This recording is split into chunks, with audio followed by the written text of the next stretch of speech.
Okay, doing valve cover gasket. There's quite a bit of oil around here. There's no upper timing belt cover on this one. Customer is aware.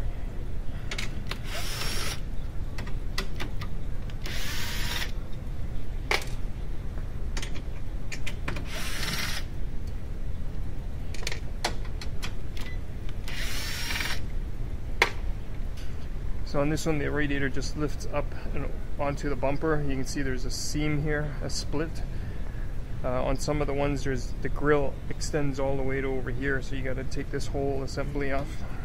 Oh, my headlamp.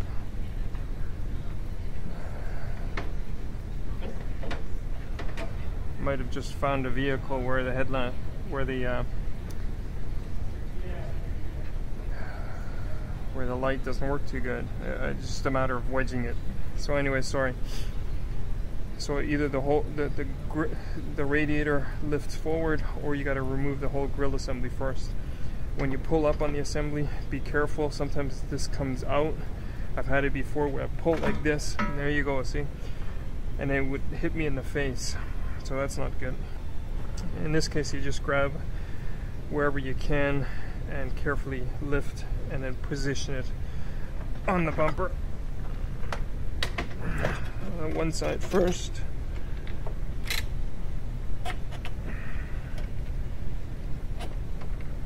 And this side. Yeah, I gotta lift the vehicle. This is hitting my head constantly. Or maybe if I go like this.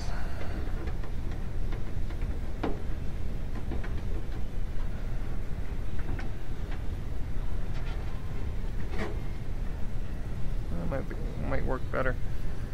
It's a bit loose. You can also wedge. The supports here are broken.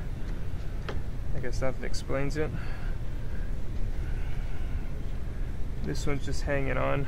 You can wedge a piece of wood in here to keep it forward. But I think there should be enough room to tackle this.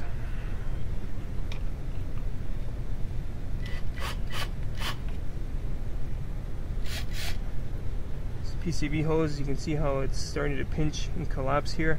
That can be an issue. When it doesn't breathe correctly, you can have crankcase pressures that build up.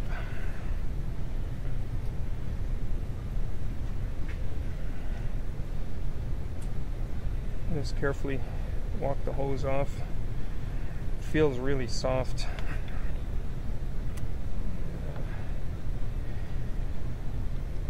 If you break it, you pretty much have to find something that's molded in the shape that you need. Otherwise, it's just going to kink.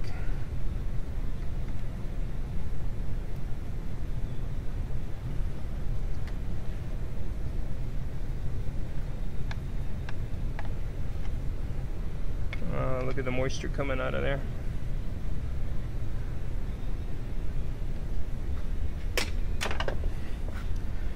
As with most Volkswagen parts, part numbers are on the parts, so you can do a quick Google search to see what you can find. This is where that clamp was pinching. No holes yet, but you can see how soft this is, soft and pliable. Okay, there's only 1, 2, 3, 4 securing nuts for the valve cover, and then it just pops right off. So you just take these covers off. Plastic nut caps.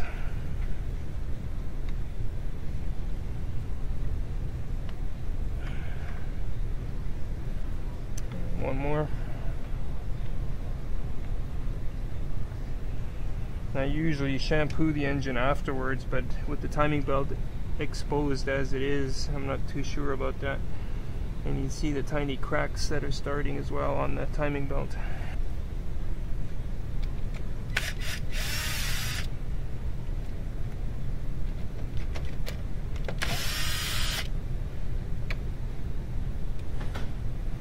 Can't say enough about these rigid guns. I've had these for over 5 years, use them daily. And as you guys know, I have backups to a backup. I have 3 of them.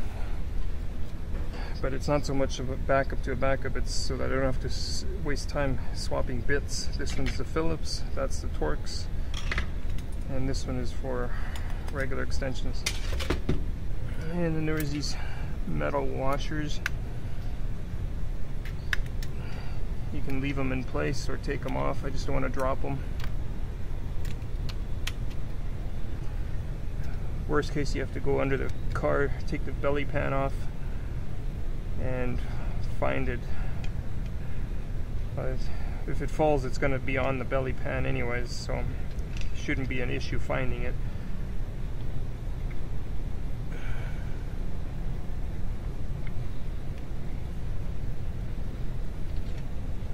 Okay, at this point, it should just pull off. Give it a good wiggle.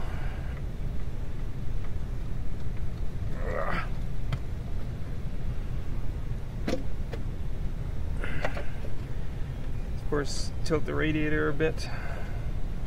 Move what you have to in order to remove what you want to remove.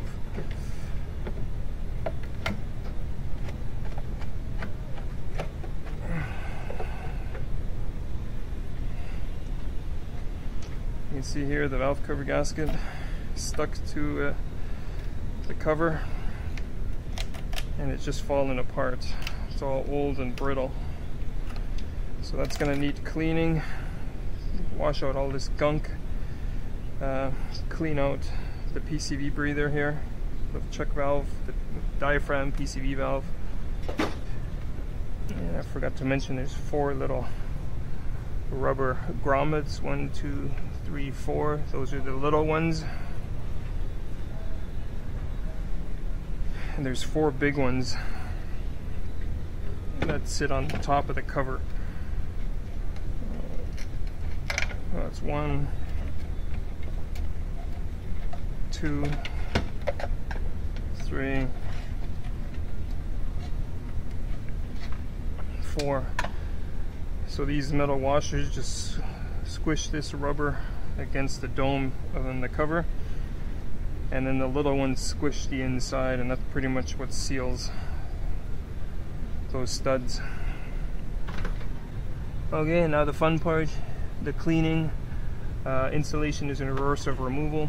Obviously new grommets. Put some silicone on the corners here and here. No need for silicone all along the gasket. If you want to, you can do that, but there's no need, just those corners. Okay, installation is reverse of removal. Sorted.